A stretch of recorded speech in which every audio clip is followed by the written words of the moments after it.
Hey guys, what's going on? Brett here for another math question. Well, today we're going to be looking at factoring quadratics and we're going to be using the X method. The X method is something that I like and it basically involves drawing a giant X. And we're going to solve x squared plus 3x minus 4. Simple quadratic, I can tell looking at this negative 4 here, that one of my factors has to be a x plus something and one of my factors has to be an x minus. So I have to have a positive and negative factor.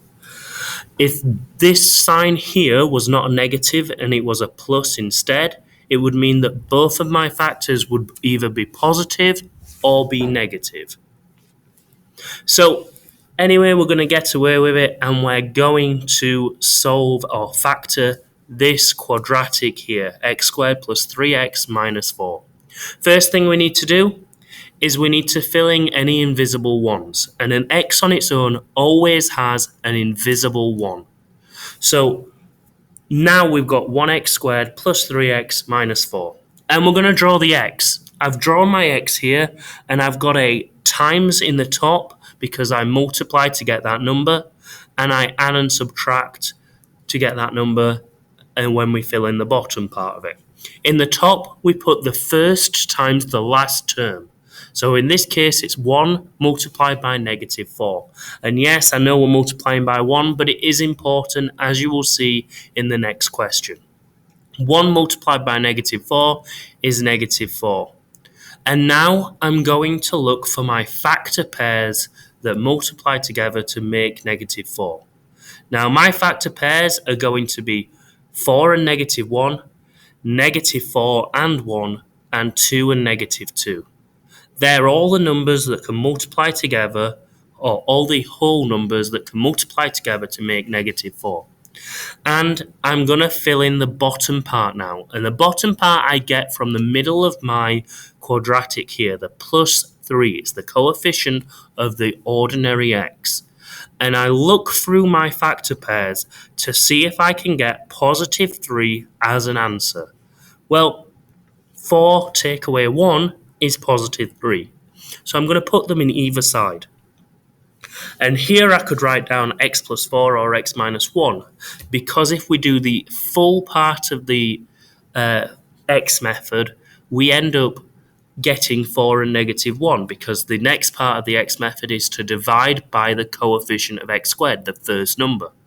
And if we do that, well, 4 divided by 1 is 4, and negative 1 divided by 1 is negative 1. Anything divided by 1 is itself, so we can really skip that part if the coefficient of x squared is 1.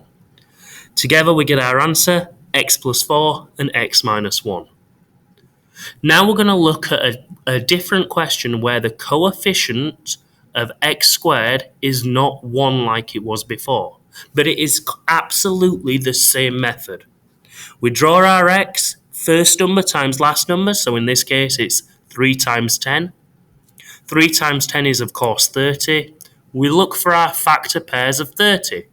Well, our factor pairs of 30 are 30 and 1, 10 and 3, 15 and 2, and 6 and 5. So I'm going to look at them and I'm going to fill in my bottom part now. So my bottom part here, I'm going to put in the plus 17 from my quadratic. And I'm going to look through all of my factor pairs to find what can add together to make 17, positive 17. Well, 15 and 2 do. 15 plus 2 is 17. So I'm going to put them in. Same as my final step last time. Whereas last time I was dividing through by 1 to get the same number, I have to do this because now I'm dividing by 3 because that's the coefficient of x squared. Well, 15 divided by 3 is 5, so we know we've got an x plus 5 as one of our factors. But we can't do 2 divided by 3 and get a whole number. So instead, the denominator of our fraction, the 3, is going to go in front of our x in our final answer. And we're going to be left with 3x plus 2. The denominator goes in front of the x, and the numerator, the top number, is on the top. I love this method because this method works every single time, or in every question I can find, this method works. Can you find a question, a quadratic that will not factor using this method?